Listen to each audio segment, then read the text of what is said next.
Alors, une des premières questions qu'on m'a posées ce soir, c'est de revenir sur l'intérêt pour moi d'inviter d'autres enseignants. Voilà, vous avez pu voir que depuis le début du confinement, plusieurs enseignants se sont, on va dire, succédés, que ce soit Jacques Muguruza pour le Yoshinkan, Michel Van Wegen pour le Murohashi Geryo. La semaine prochaine, je recevrai Ethan Weisgard, qui a été un élève de Morihiro Saito, et maintenant voilà, qui est affilié à l'Ikikai. D'autres personnes se profilent pour le mois de février, que ce soit de l'aïkido, ou des pratiques de Iaido, ou des pratiques d'armes, ou voilà. C'est ouvrir petit à petit des personnes qui veulent discuter, qui veulent échanger, et qui peuvent apporter une certaine vision de leur pratique martiale plus ou moins proche de l'aïkido ou justement qu'ils ont mixé avec l'aïkido, enfin voir un petit peu comment ils utilisent tout ça. Donc pour moi, le premier objectif de ça, ça a été de dire et de me dire que si je voulais connaître quelque chose, que si je voulais apprendre de quelqu'un, bah, le mieux c'était de lui demander directement. Dire que si demain je veux apprendre à jouer du piano, le mieux est d'aller voir un professeur de piano et de ne pas simplement discuter avec des gens qui pratiqueraient de la musique, de la guitare ou autre chose, ce qu'ils pensent du piano et comment apprendre le piano. Donc, ma première démarche a toujours été celle-là depuis des années et des années, c'est-à-dire que quand j'ai un intérêt pour quelque chose, essayer d'aller voir les personnes référentes dans ce domaine-là. Donc, j'ai eu la chance que voilà, des personnes référentes dans leur discipline me répondent. Ce n'est pas toujours le cas. Voilà, il n'y a pas que des réponses positives où les gens ne souhaitent pas forcément être exposés sur Internet. Donc, il y a des discussions qui se font en privé, mais en tout cas, la démarche est d'aller directement à la source. En discutant avec Olivier pour ceux qui étaient là au tout premier live, ça a été l'occasion d'apprendre aujourd'hui sur la pratique d'Iwama dans l'affiliation du fils Saito, d'Itohiro Saito Sensei. Et du coup, d'apprendre directement de quelqu'un qui suit cet enseignement. L'enseignement du Shinkan a été très bien décrit. On a eu la chance avec Jacques Muguruza d'avoir un élève direct de Gozo Shioda. Donc, pour moi, la première chose, c'est de me dire, voilà, c'est à la source qu'on peut savoir le plus ce qui se passe dans l'affiliation technique et dans cette pratique. Je peux discuter avec tous les pratiquants Iwama que je veux, ça ne me donnera pas une représentation honnête ou en tout cas fidèle de ce que peut être le Yoshinkan, de ce que peut être une pratique suivant l'enseignement d'Ikitsushi Sensei, qui peut être une pratique suivant l'enseignement de Yamaguchi Sensei, qui peut être... Voilà, ça ne me donnera pas cette vision honnête et claire. Et ça a été la première chose. Et vu qu'on va dire, on a tous un peu de temps pendant le confinement, j'ai essayé d'entrer en contact avec pas mal de personnes. Et du coup, par chance, il y en a qui ont répondu positivement et qui ont été intéressés par cette démarche. Et du coup, voilà, ça a permis d'en apprendre un petit peu. Après, pour chaque personne, ce qui est intéressant, c'est de voir les points communs et les différences. C'est-à-dire que chaque enseignant qui va venir, à un moment donné, va apporter des points communs sur ce qu'on sait, sur ce qu'on a déjà entendu, et en même temps des spécificités. Et c'est une des réponses à laquelle on a donné un élément la semaine dernière. C'est-à-dire que c'est à la fois rassurant qu'il y ait des points communs et intéressant qu'il y ait des petites différences. Et aujourd'hui, pour moi, connaître sa propre pratique, c'est la connaître dans ses points forts, mais c'est aussi se rendre compte des limites et de ce que la pratique ne pourra pas nous apporter. Ça, j'en reparlerai quand on parlera tout à l'heure du concept de Shuhari, c'est-à-dire les différents stades de progression d'un pratiquant, un petit peu quel que soit l'art, quelle que soit la pratique. Donc, discuter avec toutes ces personnes et les écouter, c'est à la fois prendre conscience de points communs. Par exemple, avec Jacques Muguruza et le Yoshinkan, On a parlé d'une pratique segmentée. Le Yoshinkan, comme la pratique Iwama, comme l'enseignement de Maître Morihiro Saito, c'est une pratique qui au départ est segmentée. On a un premier temps, un deuxième temps, un troisième temps, un quatrième temps peut-être, et la technique évolue comme ça. On va avoir la sortie de la ligne, on va vérifier que les pieds sont bien placés, on va vérifier que les mains sont bien placées, la témie, le déséquilibre est pris, la position, tout est mis en place. Et on va progresser temps par temps. Jacques Muguruza parlait du concept de sumikiri, qui est de passer d'une forme carrée, où on va polir les angles pour arriver à une forme circulaire. C'est exactement ça. Ce n'est pas forcément l'image et les termes qu'on utilise, nous, dans notre pratique et dans notre pédagogie, mais la réalisation revient au même. On va partir d'une forme segmentée complètement, avec des grands pas, avec des grands mouvements, avec 1 seconde, 2 secondes entre chaque temps de la technique, pour aller petit à petit vers un mouvement continu. Et c'est là où la première étape Kotai se met en place. Kotai ne veut pas dire segmenter. Kotai signifie simplement que le départ de la technique se fait de façon arrêtée. Une saisie, et à partir de là, on peut commencer le travail technique. Et les débutants, la première fois qu'ils viennent sur un tatami ou les pratiquants qui ont peu d'expérience, font leur technique de façon complètement segmentée. Katate Dori Ikkyo, premier temps, la sortie. Deuxième temps, on amène. Troisième temps, l'ouverture. Quatrième temps, on va descendre. Et sur chaque temps, on va vérifier les points techniques. Et on va faire petit à petit que les choses se mettent en place. Et c'est ce que Jacques expliquait durant son échange et sa discussion, c'est que le pratiquant de cette façon va apprendre malgré lui les formes de corps, va apprendre malgré lui le fondement de la technique. Et ça, c'est un point où la pratique du Yoshinkan et la pratique Iwama que j'ai ou qu'on a pour ceux qui l'ont ici est similaire. C'est un point commun de ces deux méthodes d'enseignement. C'est-à-dire que les formes techniques vont permettre l'apprentissage malgré la personne. C'est-à-dire que cet apprentissage va se faire par la répétition et va se faire par la mise en place de tous les détails techniques, de tous les temps techniques. Et en insistant là-dessus et en reproduisant ça et en répétant ça, alors la personne va apprendre petit à petit et ainsi se construire, construire sa forme de corps, construire sa forme de pratique et plus tard construire également, on va dire, une certaine forme mentale dans la pratique. Donc, Kotai, cette saisie arrêtée, va partir d'une segmentation vers quelque chose de plus continu. Et la base de cette continuité dans la technique va permettre d'arriver ensuite au deuxième niveau de pratique qui sera Jutai, nous, dans notre niveau de progression. Et du coup, le fait d'avoir ce point commun a été intéressant à étudier. Il passe d'une pratique segmentée, et au Yoshinkan, et Jacques Muguruza a insisté là-dessus, ce n'est que le début. Ce n'est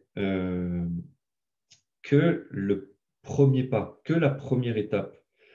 Et moi, ce qui m'a extrêmement intéressé et ce qui m'a plu finalement, aujourd'hui avec mon expérience, je connaissais le Yoshinkan par sa pratique très carrée, très dure. Et au final, j'ai découvert un enseignant très philosophe, très ouvert sur plein de sujets, à expliquer les mots, l'importance des mots, l'importance du discours, l'importance des concepts. Et ça, c'était intéressant. C'est-à-dire que même avec la pratique la plus carrée au départ, une évolution à la fois physique et psychique est proposée.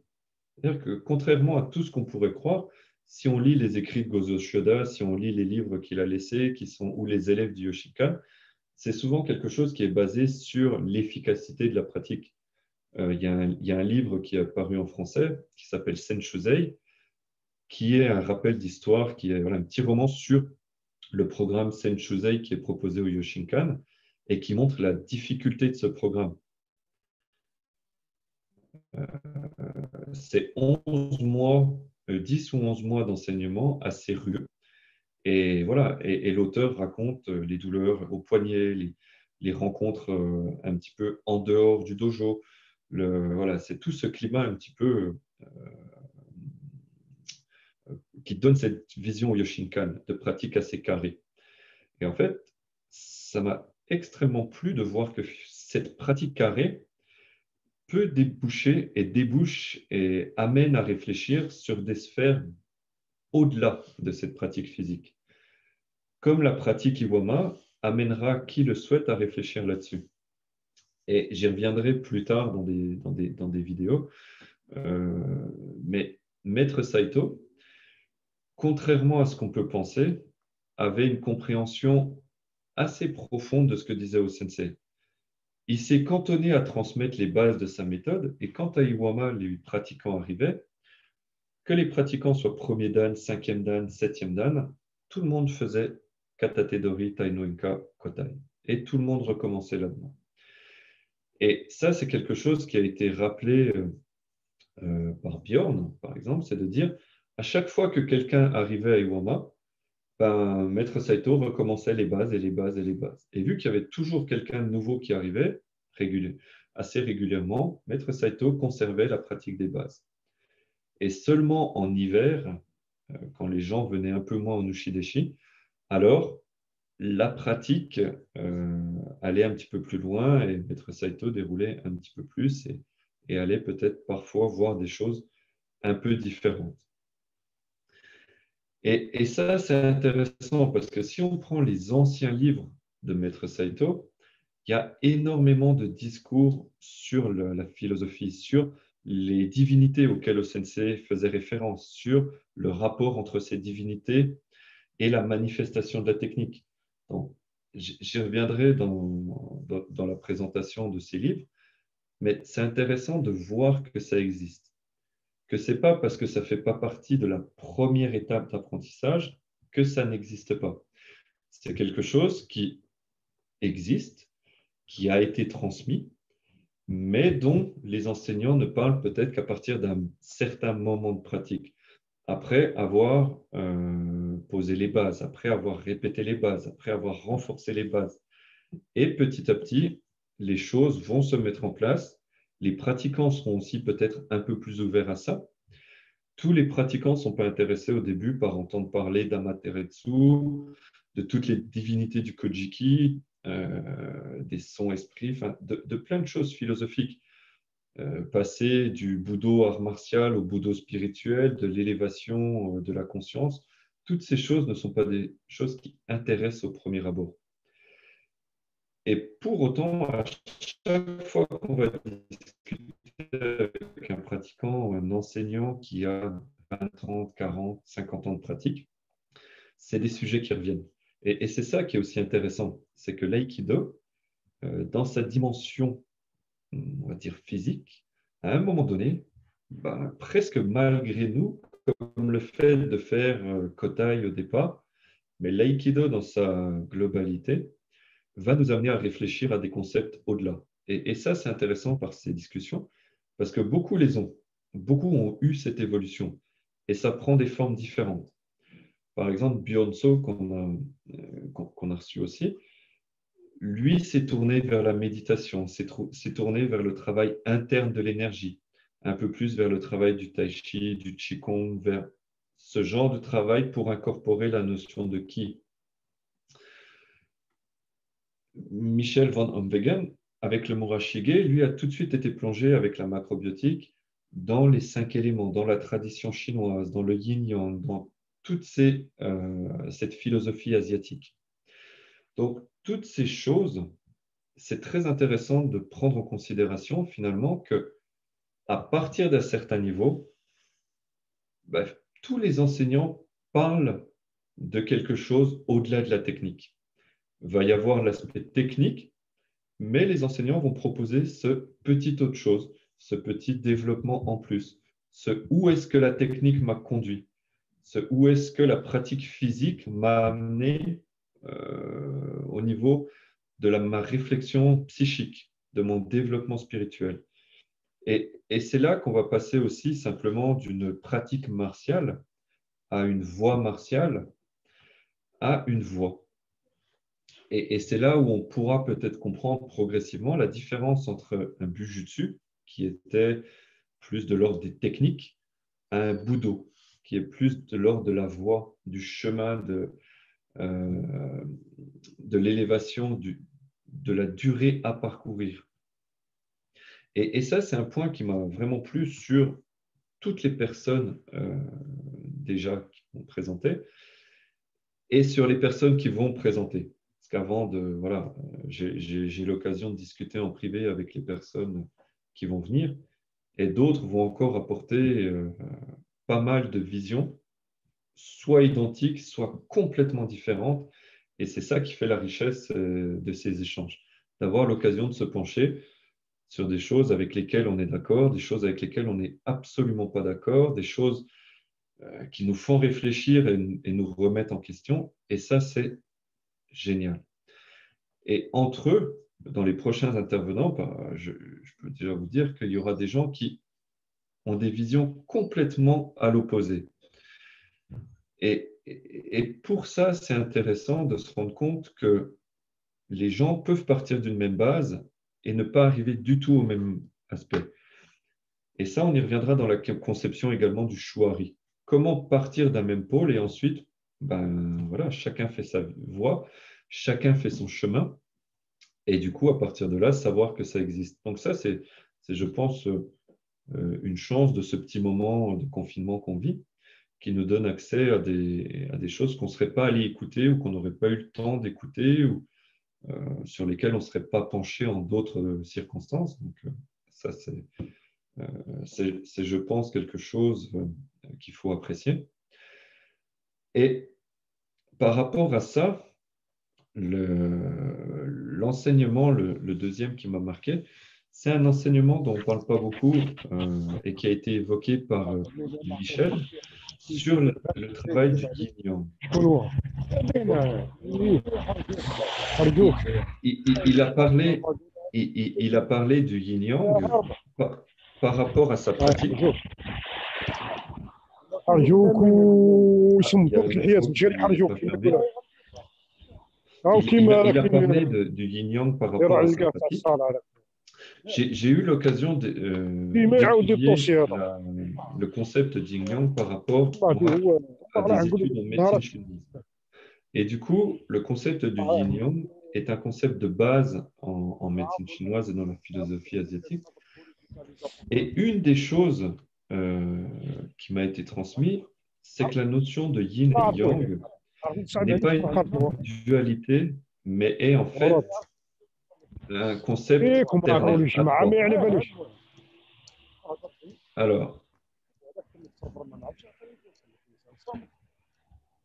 une petite pause. Ok, donc on reprend. Je disais, le concept de yin-yang est souvent vu comme une dualité, c'est-à-dire le haut, le bas, le froid, le chaud, ce qui va donner de l'énergie, ce qui va prendre de l'énergie. Une des premières choses sur lesquelles on m'a sensibilisé en médecine chinoise, c'est de dire que quand on parle du yin et du yang, il y a un troisième élément qui est important, c'est le référent par rapport auquel on va dire on compare. C'est-à-dire que parler de yin et yang et classé n'a pas vraiment de sens. L'important du yin et du yang est plus de relativiser par rapport à un référent.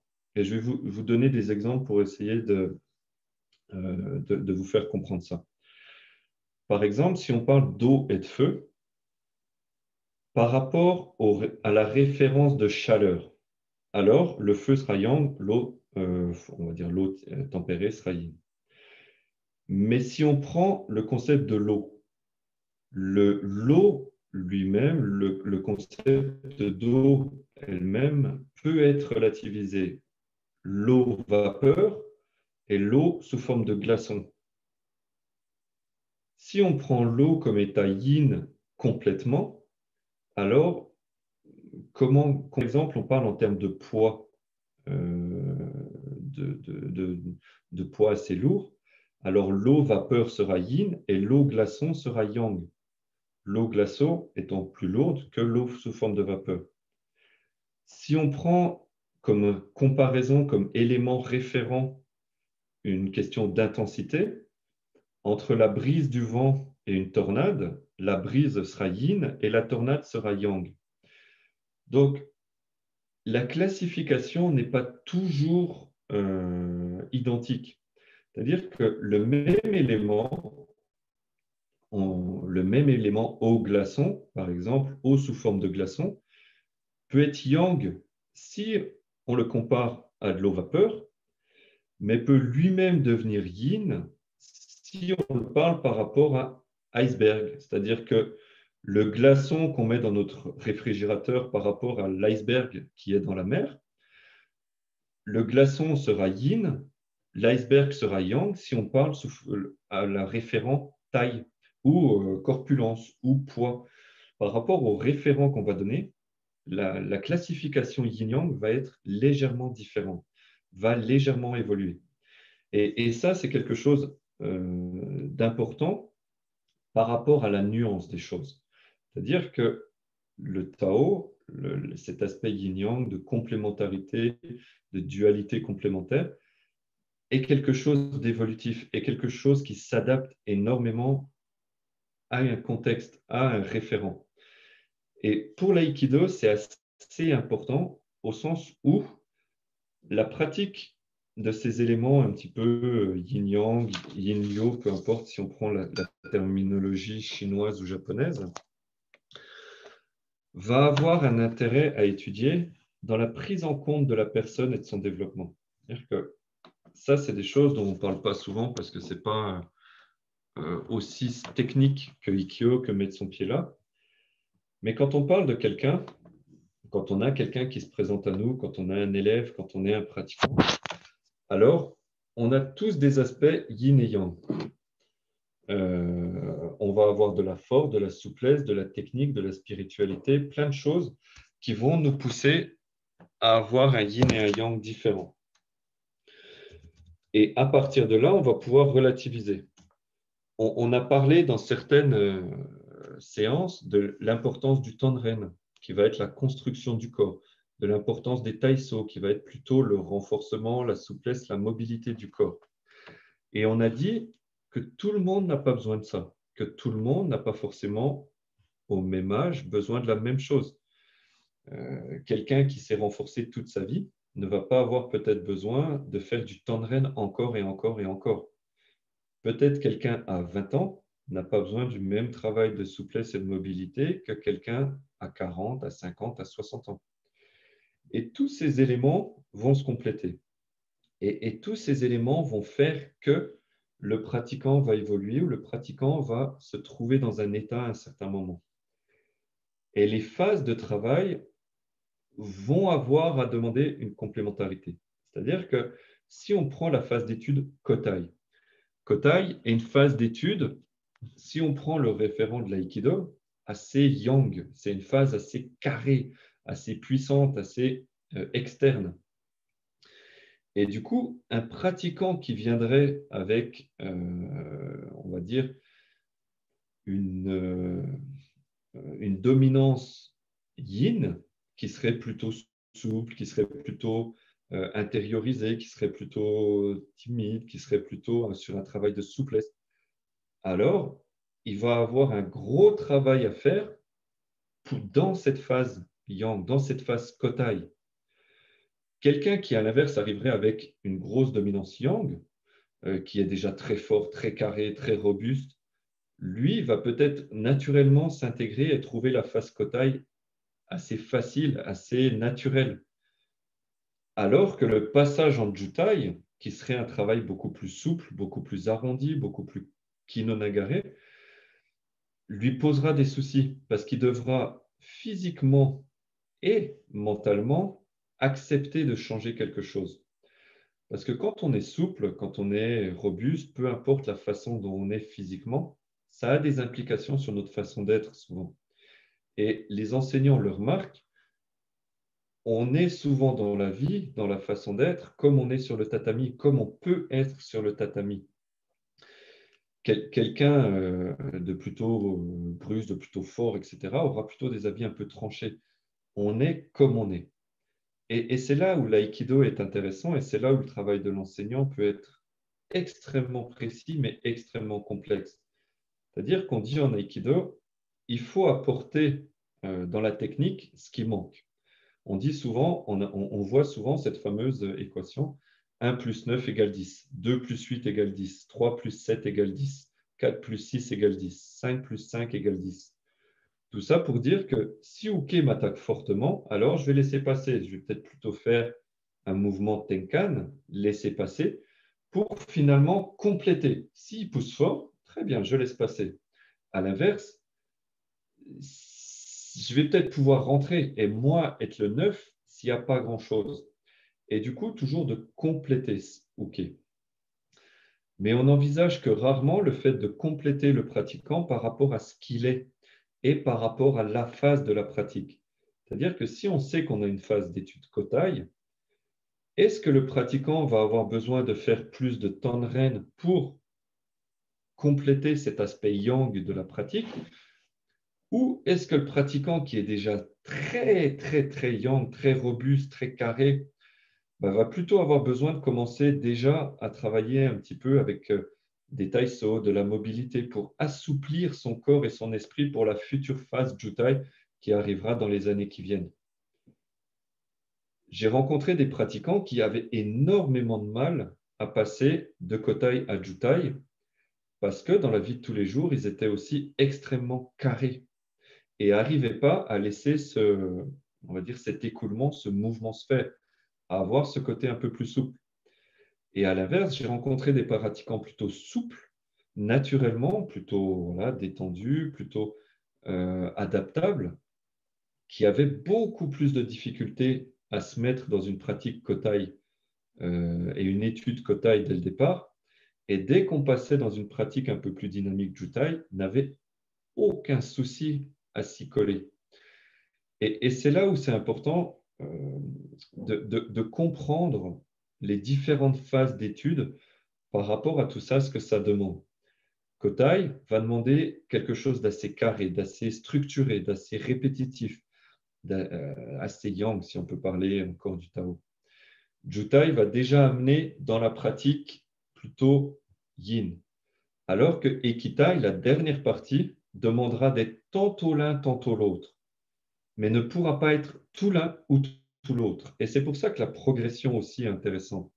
Et c'est pour ça que je profite de l'intervention qui a été faite sur le yin et le yang, le Tao, pour introduire ces concepts. C'est-à-dire que Kotai va être l'aspect yang de l'aïkido, Jutai va être l'aspect yin, alors qu'Ekitai sera la complémentarité des deux et le passage de l'un à l'autre en fonction de la situation. En Ikitai, c'est un travail où on va être tantôt Uke, tantôt Tori. C'est-à-dire que petit à petit, le travail Ikitai va nous permettre d'être à la fois Uke et à la fois Tori. Ekitai n'est pas que le travail technique de la continuité du mouvement, mais c'est également le travail de la liaison. Alors, en Kotai, vous avez Uke, vous avez Tori. Deux rôles complètement différents, deux choses à faire complètement différentes. L'un qui apprend, l'autre qui permet l'apprentissage. En Jutai, vous allez toujours avoir Uke et Tori, mais par contre, Uke va avoir un peu plus de liberté. Il va proposer plus de choses, il va agir naturellement. En Ikitai, vous avez progressivement une seule et même personne. Uke et Tori sont la même personne, c'est-à-dire que je ne sais pas si j'attaque, je ne sais pas si je suis attaqué, je ne sais pas si je ne finirai pas la technique. C'est-à-dire qu'un des éléments clés du travail Ikitai est l'apprentissage, la pratique et la compréhension du travail de Kaishiwaza. Mais pas simplement dans l'idée de retourner la technique pour gagner, mais dans l'idée de pouvoir s'unir à un mouvement pour le faire sien et ensuite le rediriger. Ce qui veut dire qu'à partir de là, si on arrive à cette pratique-là, on peut commencer la technique en étant OK, mais on peut également commencer la technique en étant Tori et finir OK. C'est-à-dire que les rôles s'inversent. Ça veut dire qu'à chaque instant, on est à la fois les deux personnes, Uke et Tori. à chaque instant, on doit avoir la possibilité d'être plus yang ou plus yin pour ça. Et c'est là la progression par rapport à cette dualité. On a coupé les choses et on va progressivement les rapprocher pour atteindre ce sommet de la pyramide. Et ce dont Michel a parlé me permet aujourd'hui d'introduire un petit peu ces concepts et cette idée de dualité complémentaire, non seulement en regard des niveaux de pratique, Kotai, Chutai, Ikitai, non seulement en regard du pratiquant dans ce niveau de pratique, est-ce que la personne a une pratique qui permet cette pratique ou est-ce qu'il va falloir apporter des exercices complémentaires, des exercices annexes à cette pratique? Est-ce qu'il va falloir peut-être que la personne fasse des suburi supplémentaires, se renforce du Tanrenuchi? Il y a des exercices de renforcement qu'on a dans le catalogue. Ou au contraire, est-ce que la personne va plutôt falloir, voilà, avant de commencer la pratique, voilà, prends quelques minutes sur le côté, mets-toi en seiza, respire, fais de la respiration.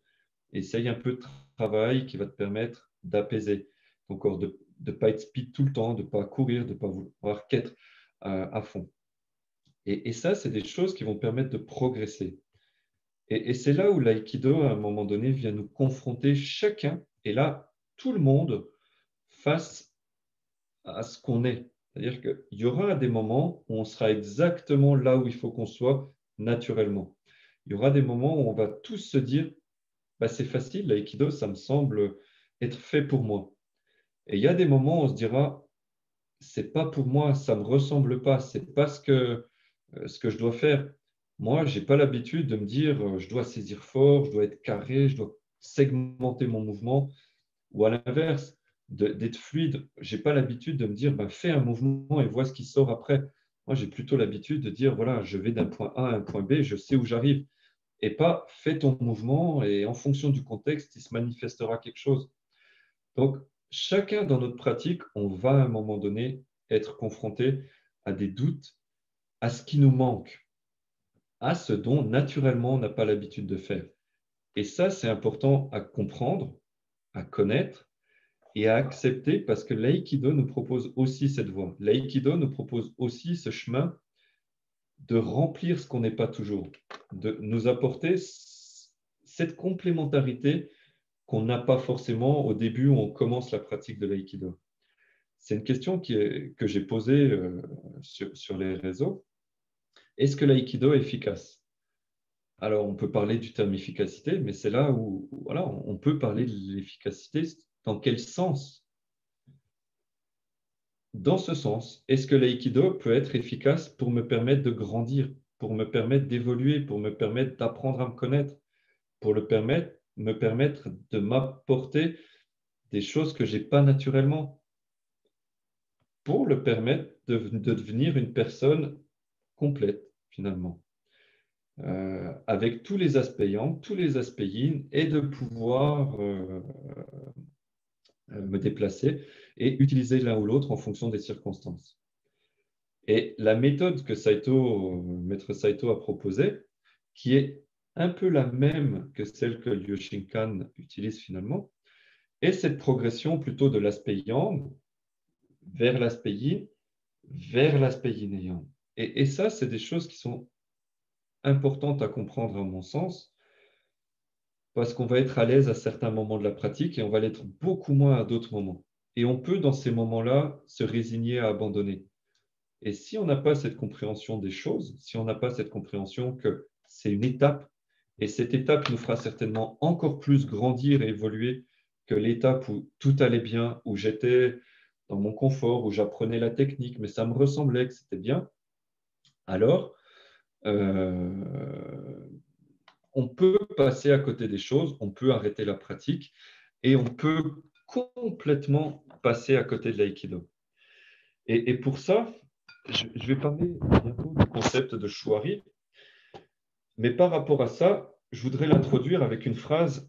J'ai discuté dernièrement avec un enseignant qui s'appelle Jacques Bonnemaison, et il m'a transféré un article qui est sur son site qui parle aussi de shuari. Et Dans la conclusion, il y a deux phrases dont je vais vous donner la première et je vous donnerai la deuxième après, de Maître Tamura qui dit ça. Donc, Maître Tamura explique qu'il est inutile de faire une chose que l'on peut réaliser facilement. L'étude consiste précisément à essayer de faire quelque chose que l'on ne peut pas. Il n'y a pas de raccourci.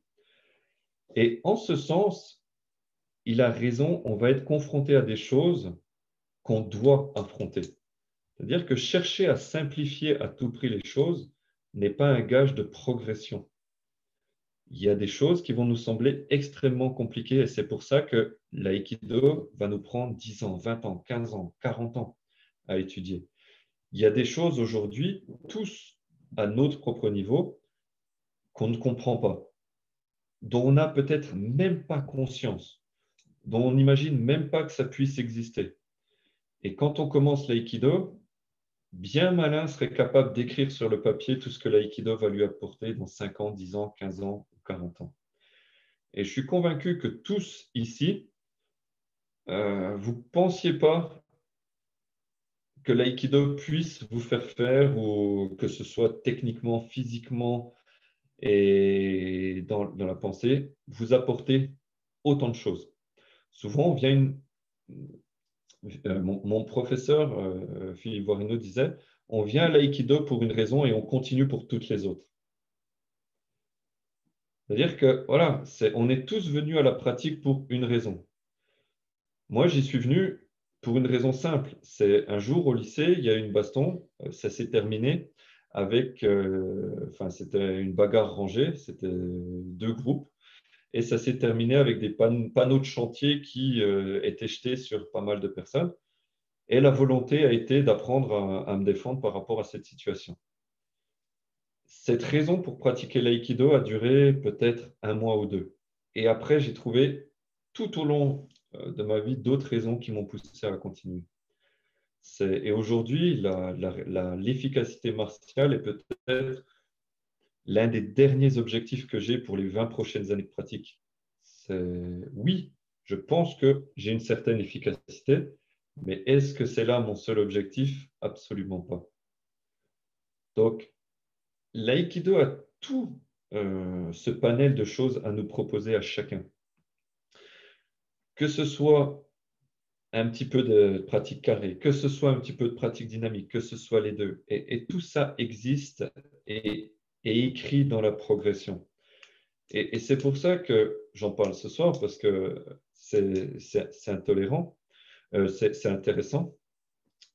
Je lisais le message de Dohan en même temps qui m'a un petit peu surpris. Et il faut comprendre que l'aïkido est un art complet, physiquement et psychiquement, humainement, peu importe le terme que vous voulez utiliser, que vous préférez, celui qui vous parle. Et c'est pour ça que euh, dans les arts martiaux, mais dans tous les arts, quand on peut parler de l'art de la cérémonie du thé, de l'ikebana, qui est l'art de la composition florale au Japon, les arts traditionnels, les arts qui vont permettre un apprentissage, ont en général trois niveaux de progression. C'est ce qu'on appelle les niveaux de progression Shuhari. C'était un concept qui a été développé par rapport aux anciens systèmes on va dire, de progression et de grade avant. Avant d'avoir le système Q et Dan, on avait un système plutôt basé sur des diplômes qui représentaient des grandes étapes de développement, qui comprenaient la technique, mais qui comprenaient aussi d'autres choses, des rapports humains, pour les derniers niveaux, des connaissances liées au fonctionnement de l'école, à l'histoire de l'école. Certaines écoles avaient des connaissances en médecine, en herboristerie, en astrologie. Enfin, chaque école avait son cursus, avait ses connaissances et l'organisait sous forme de diplôme. Mais tous les pratiquants, entre guillemets, passaient un petit peu par la même progression. Et le premier niveau, Shu, est traduit comme le niveau de préserver, de garder, le niveau où on va protéger. Et ce niveau par rapport à la progression de l'élève est le niveau d'apprentissage rigoureux de la pratique. C'est cette forme qu'on a dans la pratique Iwama du Kotai. C'est la forme de la pratique carrée dont parlait Jacques Muguruza. C'est toute cette forme où on apprend les techniques, où on répète un catalogue, où on garde la transmission de l'école, où on essaie de préserver ça le plus possible pour que ça puisse être reproductible d'une génération à une autre. C'est quelque chose qu'on va garder et transmettre le plus fidèlement possible. Et cette première phase a son importance. Et c'est là où je voudrais vous citer la deuxième phrase dont je vous ai parlé de Maître Tamura, qui dit la chose suivante. Donc, aujourd'hui, les gens veulent commencer par la dernière phase, la phase RI, dont on parlera un petit peu plus tard. Ils n'arrivent pas à faire comme l'enseignant et préfèrent alors faire autrement. Donc ça, c'est tout un débat sur la volonté de faire un peu ce qu'on veut. Et inventer un autre chemin. Ils ne peuvent pas faire une chose, alors ils en font une autre. Dans ce cas, il vaut mieux faire autre chose dès le départ. Et si je les corrige, ajoute Maître Tamura, ils me disent qu'ils ne peuvent pas le faire, que c'est impossible. C'est cela la phase chou, le respect de l'enseignement. Donc, ça, c'est quelque chose qui est important à comprendre. C'est que cette phase chou est vraiment quelque chose qui doit être conservé. Et comme on l'a dit juste avant, soit naturellement, ça va coller avec votre façon d'être. Une pratique très carrée va coller avec quelqu'un qui est plutôt yang. Une pratique plus fluide va coller avec quelqu'un plutôt yin.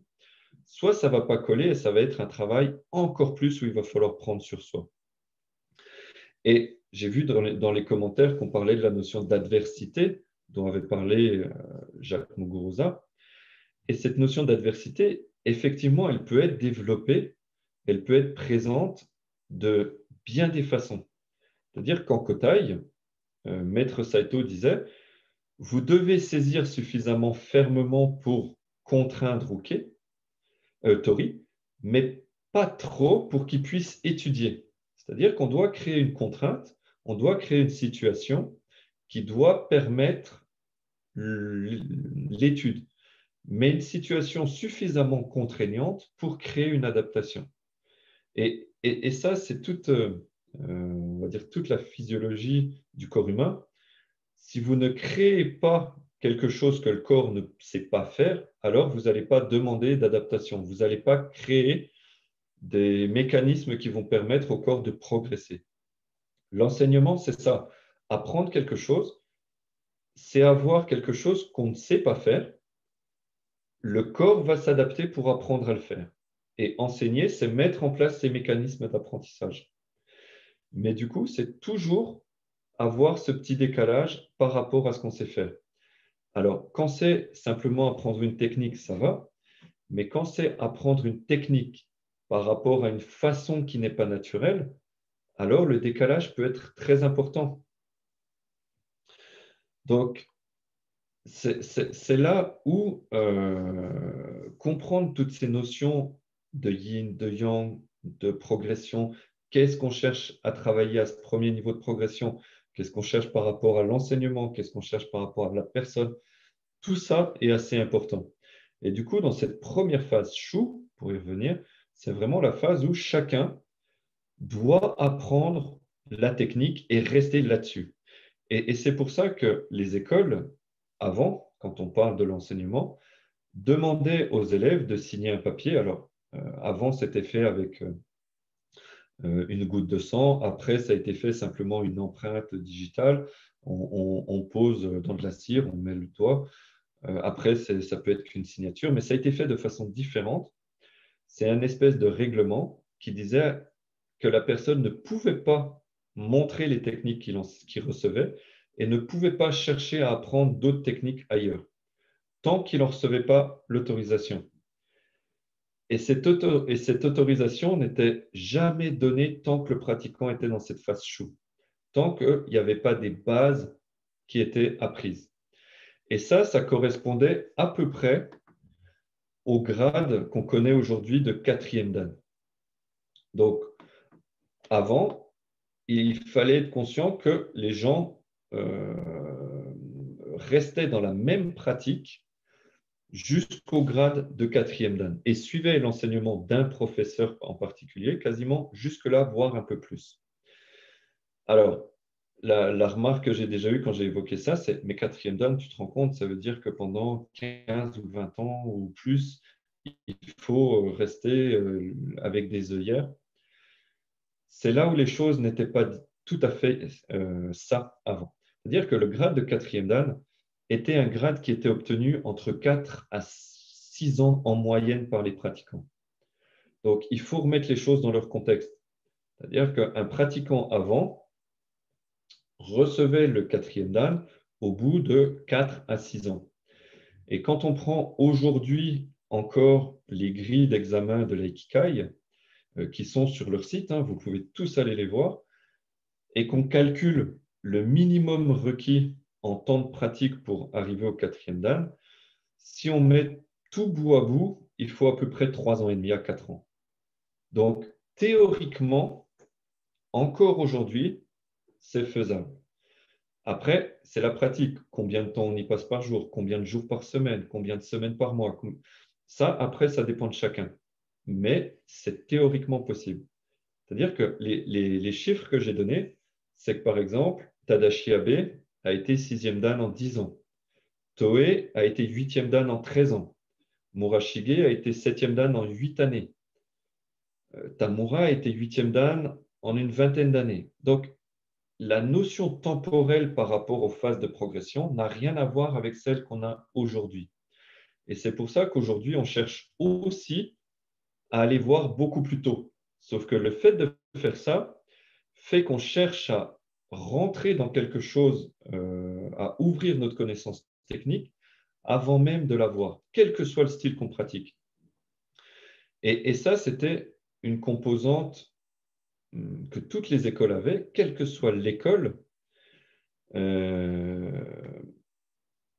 Il faut réussir à avoir un apprentissage technique et ensuite, on verra dans la deuxième phase, la phase A, qu'on dit en japonais, qui est la phase qu'on entend souvent comme la phase de cassure, de brisure, de déchirure. On la voit souvent comme une phase où on va rompre avec l'enseignement qu'on a reçu, mais ce n'est pas tout à fait ça. La deuxième phase de progression de l'élève, c'est une phase de complémentarité. C'est-à-dire que on va aller sous la surface, on va briser avec les formes qu'on a vues pour comprendre les principes. C'est-à-dire qu'on va aller sur la pratique Urawaza. Si on a appris la technique point par point, maintenant, dans cette phase, on va essayer de comprendre les principes sous-jacents aux techniques de façon globale. Mais un deuxième aspect de la phase A qui est beaucoup moins bien compris, c'est que notre pratique nous a emmené un certain cadre. Et ce cadre n'est et ne sera jamais la totalité de l'aïkido. Ce cadre ne pourra se compléter que par rapport à d'autres choses. Mais pour ça, il faut être conscient de plusieurs choses. Il faut savoir ce que notre pratique nous a apporté jusque-là. C'est-à-dire que si on pratique mais qu'on ne sait pas ce qu'on apprend, qu'on ne sait pas quelle progression on a, qu'on ne sait pas quels outils on a, alors on ne sait pas ce qui nous manquera. Si je pratique pour pratiquer sans qu'on puisse me dire, que mon enseignant puisse me dire, voilà, tu as commencé là pour ça, etc. Tu progresses petit à petit, aujourd'hui tu en es là et on va t'emmener là, à un moment donné, je ne saurais pas ce qui me manque. Et du coup, dans cette deuxième phase, je ne saurais pas vers quoi aussi m'orienter pour compléter ma pratique. La pratique Iwama, par exemple, je donne souvent cet exemple, est très carrée, très forte, très technique. Mais on ne parle pas souvent du ki. Mais peut-être que l'aspect kinonagare, l'aspect spirituel, est moins mis en avant. Dans cette phase-là, c'est des aspects qu'il faut aller peut-être rechercher pour remplir et pour compléter ce qui pourrait manquer, les pièces du puzzle qui pourraient compléter la vision globale. À l'inverse, dans une pratique un peu plus dynamique, alors je caricature en disant Aikikai, commence souvent avec une pratique beaucoup plus dynamique dès le départ, ben, il manquerait peut-être une structure, peut-être des points techniques, peut-être des choses qu'il faudrait aller chercher à ce moment-là. Et si toutes les pratiques aujourd'hui étaient capables de mettre le doigt sur leurs points forts et sur ce qui manque, alors ce serait beaucoup plus simple d'orienter les pratiquants par rapport à leur expérience, par rapport à leur savoir et par rapport à ce qui leur manque. Et chacun pourrait évoluer en ayant sa place, en ayant les points forts de sa pratique. Et j'aime pas dire les points faibles, mais les choses qu'il devra compléter avec d'autres choses, d'autres visions, d'autres éléments d'apprentissage. Et en ce sens, ce n'est pas une rupture définitive avec sa pratique, mais c'est une façon de remplir, une façon de dire que voilà, nul ne peut avoir l'enseignement total. Et O-Sensei le disait en introduction de Budo, je crois, dans les nul enseignant ne peut détenir la totalité du savoir. Et c'est exactement ça. Cependant, il est important pour un élève d'acquérir auprès du même enseignant une certaine quantité de savoir avant de pouvoir commencer à ouvrir son horizon. Ça, c'est ce que je pense. C'est-à-dire que pour ne pas être complètement perdu, pour ne pas savoir quoi remplir, pour ne pas savoir vers quoi aller, il faut quand même un certain socle de pratique, un certain socle de connaissances, une certaine expérience. Et ensuite, il peut aller remplir, il peut aller voir d'autres choses. Si vous voulez, c'est l'image qu'on connaît un peu en France qui est du Tour de France des compagnons. La première étape, chou, c'est l'apprentissage en école auprès d'un maître en particulier, des techniques de base, etc. Quand l'apprenti rentre dans son Tour de France, il rentre dans la seconde étape, et il va aller voir plein de choses. Des choses qui vont compléter son apprentissage, des choses qui vont contredire, des choses. Et à la fin de son Tour de France, il va devoir proposer un projet. Et là, il va, entre guillemets, sortir de son Tour de France, sortir de cette deuxième étape en ayant son style. Et là, on peut parler de style, sensibilité, peu importe. Et c'est là où, à partir de base, à partir de compléments, il aura alors toute la capacité de créer sa propre sensibilité, sa propre chose. Il aura la reconnaissance technique d'une base par son enseignant. Il aura des apprentissages techniques de personnes qu'il aura rencontrées tout au long de son chemin. Et il va développer petit à petit sa propre sensibilité de la pratique. Et peut-être mettre l'accent sur une chose qu'il a rencontrée. Peut-être conserver la base qu'il avait donnée. Et ça rejoint le grade qui était, enfin le diplôme qui était donné avant, qui était le Menkyo Kaiden. Le Menkyo Kaiden était le certificat qui notifiait la connaissance complète de l'école. Mais également, il donnait l'autorisation à la personne qui le recevait de développer son propre style, sa propre sensibilité de tout ce qui avait été appris, en toute reconnaissance de l'école, sans rompre avec l'école. Et c'est comme ça qu'une école traditionnelle peut avoir plusieurs branches. Avec le diplôme du Menkyo Kaiden, chaque élève peut développer une sensibilité. Et du coup, voilà, l'école reconnaît cette sensibilité comme étant fondée parce que l'étudiant, parce que l'élève a parcouru le chemin des différentes étapes, parce que l'élève a reçu toute la phase chou de la technique, de la transmission. Il a été ensuite dans la phase A, qui a permis d'avoir cette ouverture, d'aller sous les choses, la phase Oura des connaissances. Et ensuite, il va pouvoir créer sa propre sensibilité et développer sa propre approche. Donc, tout ça, c'est une progression importante également. Et tout ça, c'est important à comprendre pour les élèves, pour les enseignants. On dit, voilà, va faire le plus de stages possible. Est-ce que c'est un conseil judicieux? C'est une question que je pose. Chacun pourra y répondre de sa façon. Est-ce qu'on peut dire oui, ça permet de voir plein de choses?